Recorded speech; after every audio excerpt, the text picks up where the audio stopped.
네, 성도 여러분 하루 동안 평안하셨습니까? 2023년 10월 12일 목요일 새벽 기도회를 시작하겠습니다. 한 가지 광고 말씀 드리겠습니다. 황현호 집사님께서 어제 오후 8시경에 소천하셨습니다. 하나님의 부르심을 받으셨는데요. 장례 일정은 아직 나오지 않았습니다만 가족장으로 진행될 예정입니다.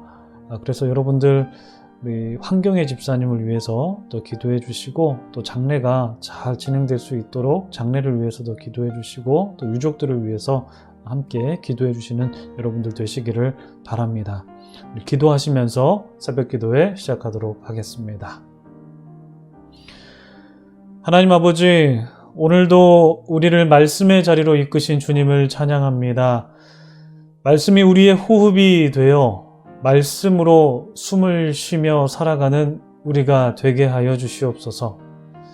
하나님 아버지, 주님께서 주신 그 육신의 호흡을 거두어 가신 황현우 집사님을 주님 품 안에 따스하게 안아주고 계실 줄 믿습니다.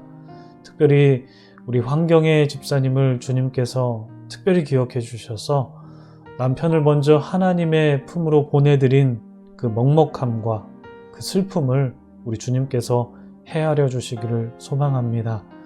따님을 포함한 모든 유족들에게도 동일한 은혜를 베풀어 주셔서 그 가정이 주님으로 인해서 소망을 갖게 되는 귀한 장례 예식을 잘 치를 수 있도록 주님 도와주시옵소서.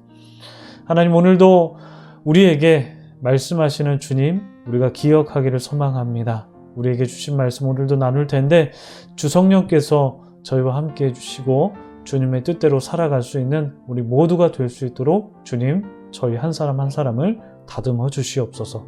감사드립니다. 모든 말씀 예수님의 이름으로 기도드립니다. 아멘.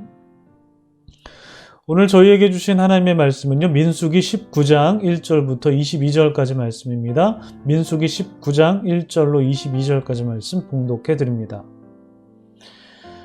여호와께서 모세와 아론에게 말씀하여 이르시되, 여호와께서 명령하시는 법의 율례를 이제 이르노니 이스라엘 자손에게 일러서 온전하여 흠이 없고 아직 멍에 매지 아니한 붉은 암송아지를 내게로 끌어오게 하고, 너는 그것을 제사장 엘르아살에게 줄 것이요, 그는 그것을 진영 밖으로 끌어내어서 자기 목전에서 잡게 할 것이며, 제사장 엘르아살은 손가락에 그 피를 찍고 그 피를 회막 앞을 향하여 7번 뿌리고 그 암소를 자기 목전에서 불사르게 하되 그 가죽과 고기와 피와 똥을 불사르게 하고, 동시에 제사장은 백향목과 우술초와 홍색실을 가져다가 암송아지를 사르는 불 가운데에 던질 것이며, 제사장은 자기의 옷을 빨고 물로 몸을 씻은 후에 진영에 들어갈 것이라. 그는 저녁까지 부정하리라. 송아지를 불사른 자도 자기의 옷을 물로 빨고 물로 그 몸을 씻을 것이라. 그도 저녁까지 부정하리라. 이에 정결한 자가 암송아지의 죄를 거두어 진영 밖 정한 곳에 둘지니, 이것은 이스라엘 자손 회중을 위하여 간직하였다가 부정을 씻는 물을 위해 간직할지니 그것은 속죄의 죄니라. 암송아지의 죄를 거둔 자도 자기의 옷을 빨 것이며 저녁까지 부정하리라. 이는 이스라엘 자손과 그 중에 거류하는 외인에게 영원한 율례니라. 사람의 시체를 만진 자는 이래 동안 부정하리니, 그는 셋째 날과 일곱째 날에 잿물로 자신을 정결하게 할 것이라. 그리하면 정하려니와 셋째 날과 일곱째 날에 자신을 정결하게 하지 아니하면 그냥 부정하니, 누구든지 죽은 사람의 시체를 만지고 자신을 정결하게 하지 아니하는 자는 여호와의 성막을 더럽힘이라. 그가 이스라엘에서 끊어질 것은 정결하게 하는 물을 그에게 뿌리지 아니하므로 깨끗하게 되지 못하고 그 부정함이 그대로 있음이니라. 장막에서 사람이 죽을 때의 법은 이러하니, 누구든지 그 장막에 들어가는 자와 그 장막에 있는 자가 이래 동안 부정할 것이며, 뚜껑을 열어 놓고 덮지 아니한 그릇은 모두 부정하니라. 누구든지 들에서 칼에 죽은 자나 시체나 사람의 뼈나 무덤을 만졌으면 이래 동안 부정하리니, 그 부정한 자를 위하여 죄를 깨끗하게 하려고 불사른 재를 가져다가 흐르는 물과 함께 그릇에 담고, 정결한 자가 우슬초를 가져다가 그 물을 찍어 장막과 그 모든 기구와 거기 있는 사람들에게 뿌리고, 또 뼈나 죽임을 당한 자나 시체나 무덤을 만진 자에게 뿌리되, 그 정결한 자가 셋째 날과 일곱째 날에 그 부정한 자에게 뿌려서 일곱째 날에 그를 정결하게 할 것이며 그는 자기 옷을 빨고 물로 몸을 씻을 것이라 저녁이면 정결하리라. 사람이 부정하고도 자신을 정결하게 하지 아니하면 여호와의 성소를 더럽힘이니 그러므로 회중 가운데에서 끊어질 것이니라. 그는 정결하게 하는 물로 뿌림을 받지 아니하였은즉 부정하리라. 이는 그들의 영구한 율례니라. 정결하게 하는 물을 뿌린 자는 자기의 옷을 빨 것이요 정결하게 하는 물을 만지는 자는 저녁까지 부정할 것이며 부정한 자가 만진 것은 무엇이든지 부정할 것이며 그것을 만지는 자도 저녁까지 부정하리라. 아멘. 네, 참 좋으신 우리 주님의 크신 은총이 우리 토론토 한인장로교회 모든 분들 가운데에 오늘도 함께 하시기를 주님의 이름으로 축복합니다. 성도님들 오늘도 좋은 하루 시작하셨죠? 늘 하나님의 은혜 가운데에서 큰 힘을 얻으시는 모든 분들 다 되시기를 바랍니다.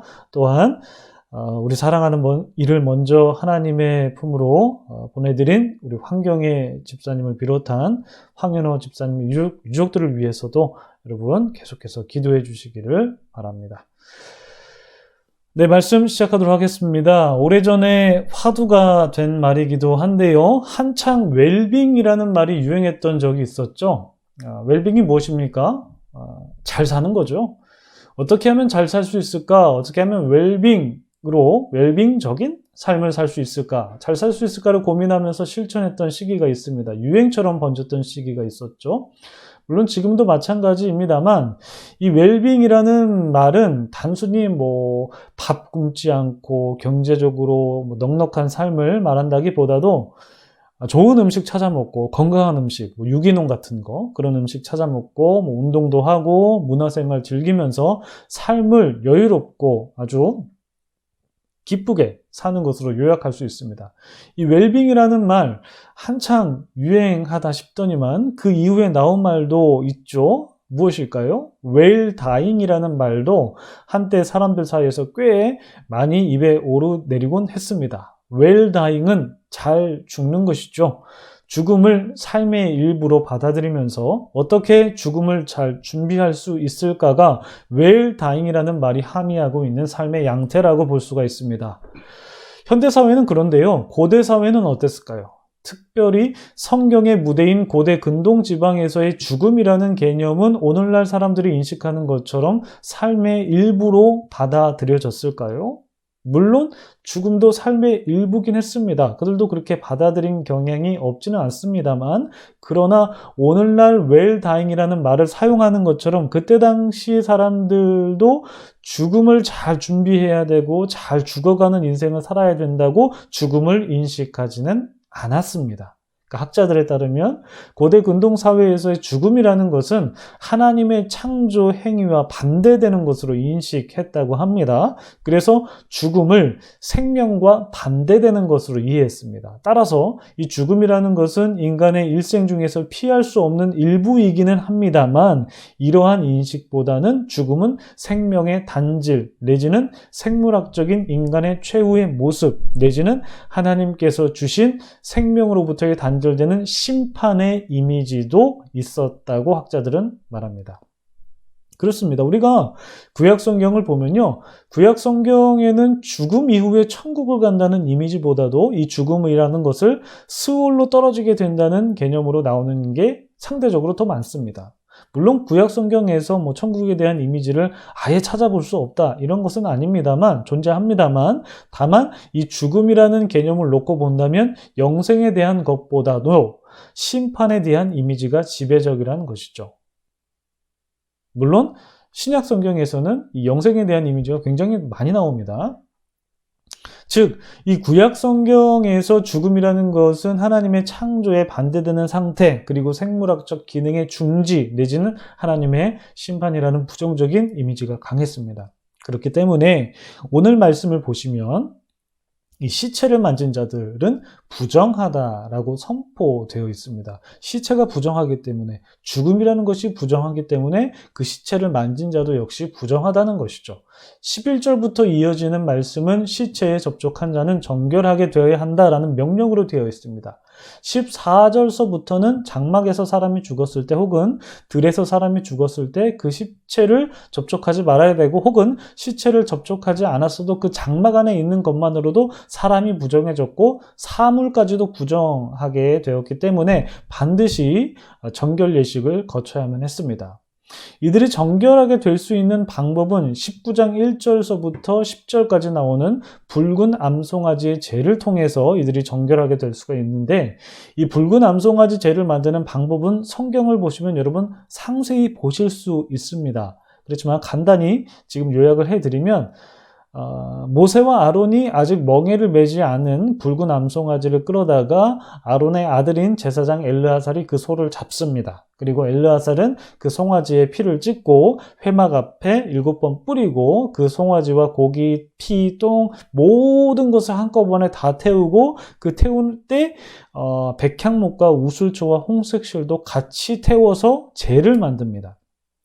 이 재가 바로 시체로 인해서 부정하게 된 사람들을 정결하게 하는 기능을 하는데, 이 부정한 사람은 이 재에 물을 타서 잿물로 자신을 씻든지 아니면 그 물을 부정한 자에게 뿌림으로써 그 자가 정결하게 됩니다. 자세한 방법은 오늘 본문에 다 기록이 되어 있으니까요. 내용이 궁금하신 분들은 성경 본문을 좀 참고해 보시면 되겠고요. 오늘 본문이 길기 때문에 다 일일이 설명을 드릴 수는 없고, 다만 이 죽음이라는 것은 고대 근동 사람들에게 부정적인 인식이 있었기 때문에 그 시체에 닿거나 시체와 밀폐된 공간에 있는 것만으로도 부정해졌으므로 그들이 정결하게 되어야 될 의무가 있다. 여기에 초점을 두면서 말씀을 계속해서 진행하길 원하는데요. 그런데 그들이, 그러니까 시체로 인해서 부정하게 된 자들이 정결하게 되어야 하는 이유가 무엇이냐면 그들이 부정하기 때문에 정결해야 된다라는 이유로도 설명할 수 있겠지만, 오늘 본문을 자세히 보시면 그들, 그러니까 부정한 자들만을 위한 것임은 아닐 수 있다는 것을 우리가 볼 수 있습니다. 13절 말씀 보시면요. 누구든지 죽은 사람의 시체를 만지고 자신을 정결하게 하지 아니하는 자는 여호와의 성막을 더럽힘이라. 그가 이스라엘에서 끊어질 것은 정결하게 하는 물을 그에게 뿌리지 아니하므로 깨끗하게 되지 못하고 그 부정함이 그대로 있음이니라.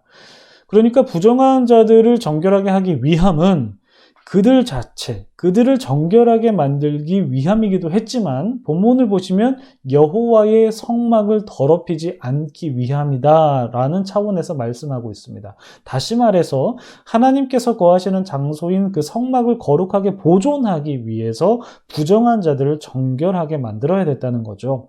물론 그들이 부정한 상태로 성막을 더럽힌다면 그들 역시 죽게 되기 때문에 그들을 보호하기 위해서 그들을 정결하게 하는 것도 맞겠지만, 오늘 본문을 보시면 단순히 그들을 연명하기 위함뿐만 아니라 성막을 거룩하게 유지하기 위함이라는 것에 무게중심을 두면서 본문은 기술하고 있다는 점이 특징적입니다.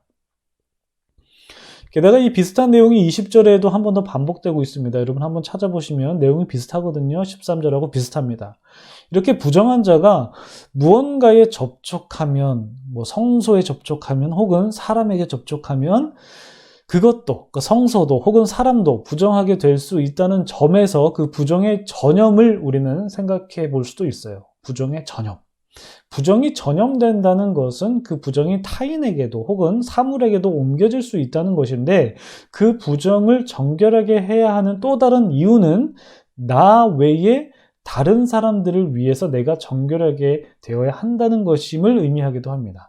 그러니까 부정한 사람이 왜 정결하게 되어야 되냐? 그 이유를 종합해 보면 첫 번째, 부정한 자가 정결하게 되어야 하나님께서 거하시는 성소를 거룩하게 유지할 수 있기 때문에 이것이 첫 번째 이유가 되고, 두 번째 이유는 나 외에 다른 이들, 즉 공동체의 건강을 위해서 부정함이 씻겨야 된다라고 오늘 본문은 말씀하고 있습니다. 그렇다면 여러분, 오늘 본문이 우리에게는 어떤 의미가 있을까요? 여러분, 우리도 역시 죄인이고 우리가 죄인이기 때문에 하나님께로 나아가지 못하는 것 우리가 잘 알고 있고 또 믿고 있죠. 그러므로 우리가 정결하게 되기 위해서는 그리스도의 보혈이 필요하다는 것 우리는 알고 있고 믿고 있습니다. 그런데 여러분, 우리는 이 그리스도의 보혈이 우리를 향한 하나님의 사랑이라고만, 그냥 나를 위한 것이라는 것으로만 생각할 수 있습니다. 물론 틀린 얘기 아닙니다. 맞습니다. 하나님께서 나를 사랑하시기 때문에 나의 죄를 씻기신 건 맞습니다. 그런데 하나님께서 나를 정결케 하심이 단지 나만을 위한 것일까요? 여러분 생각해 보면 우리만을 위한 것임은 아닌 것 같습니다. 우리를 정결케 하신 그 이유 중에는 하나님 스스로를 위한 것이기도 한 것 같습니다. 왜 그럴까요? 여러분 이사야의 말씀을 보시면 하나님께서 우리를 지으신 목적에 대해서 기록되어 있는데, 하나님께서 우리를 지으신 목적은 우리를 통하여 하나님 당신께서 찬송받기 위함이었습니다. 그러니까 우리의 존재 목적은 하나님의 영광을 위해서 우리는 지음받은 겁니다. 이러한 우리가 죄로 인해서 하나님께 나아갈 수 없다면 이것은 하나님 입장에서도 매우 곤란한 일일 수도 있지 않겠습니까? 그러니까 우리를 통해서 하나님께서 영광받기를 원하시는데, 우리가 죄로 인해서 하나님께 나아갈 수 없다면 우리를 지으신 하나님의 창조 목적도 깨지게 되는 것입니다. 그러므로 하나님께서 우리를 통해서 찬양과 영광을 받기 위해서라도 그리스도의 보혈로 우리를 씻기실 필요가 있으셨던 것이죠. 오늘 본문을 보시면 이 부정한 자를 정결하게 만드신 이유가 바로 성막을 거룩하게 보존하기 위함이었던 것처럼, 우리의 죄를 용서하시고 우리를 거룩하게 만드신 이유도 우리 자신뿐만 아니라, 나 자신뿐만 아니라 하나님 당신 스스로를 위한 구속적 사역이었다라는 것을 우리는 생각해 볼 수 있습니다. 그리고 그뿐일까요? 부정한 자가 정결하게 하기 위함은 그 공동체의 건강을 존속하기 위함이기도 한데, 이는 우리가 그리스도의 보혈로 인해서 우리의 죄가 씻겨진 것도 다만 나를 위함만이 아니라, 하나님만을 위함만이 아니라 우리 공동체를 위함이라는 것도 우리는 생각해 볼 수 있습니다. 어떻게 그렇죠?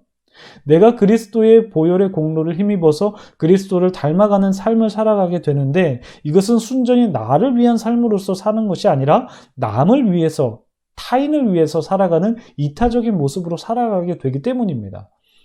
그래서 그리스도의 대속적 사건은 나를 성화의 삶으로 이끌어가고, 그 성화의 과정에는 이웃을 내 몸처럼 사랑하라는 그 계명을 실천하는 것도 포함이 되기 때문에, 우리가 정결하게 되는 것은 공동체를 위한 것과 무관하지 않다는 것, 우리는 생각해 볼 수 있죠. 게다가 우리는 본질적으로 그리스도 안에서 한 몸이기 때문에 죄의 전염성이라는 것을 생각해 본다면, 나의 죄가 곧 지체의 죄가 되고 지체의 죄가 곧 나의 죄가 된다는 차원에서도 생각해 볼 수 있기 때문에, 그래서 우리가 그리스도의 보혈로 정결하게 되는 것은 단순히 나만 위한 것이 아니라, 하나님만을 위한 것이 아니라 우리 공동체를 위한 것이기도 하다라고 우리가 생각을 확장해 볼 수 있습니다. 그러므로 오늘 본문에서 다루어지는 이 부정을 해결하는 정결 예식은 그리스도의 보혈로서 죄 씻김을 받게 된 우리의 삶과 본질적 차원에서 연결되어 있다라는 것 발견할 수 있죠. 우리가 죄 용서함을 받은 것은 나 자신을 위한 것뿐만 아니라 하나님을 위한 것이기도 하고 이웃을 위한 것, 즉 공동체를 위한 것이다 라는 것 우리가 기억하면서 죄로부터 자유롭게 된 것이 갖고 있는 그 의미를 되새기며 그 뜻대로 살아가는 우리 모두가 되기를 소망하면서 기도하겠습니다. 오늘도 역시 말씀 놓고 기도하시고 직분자 선거를 위해서 기도해 주시고요. 직분자들이 주님의 뜻 가운데 피택되고 하나님의 부르심에 순종해서 그리스도의 보혈의 은혜를 누리며 그 은혜대로 하나님을 섬기고 교우를 사랑하고 이웃을 사랑하는 자들 될 수 있기를 위해서 함께 기도하시겠습니다. 기도하겠습니다.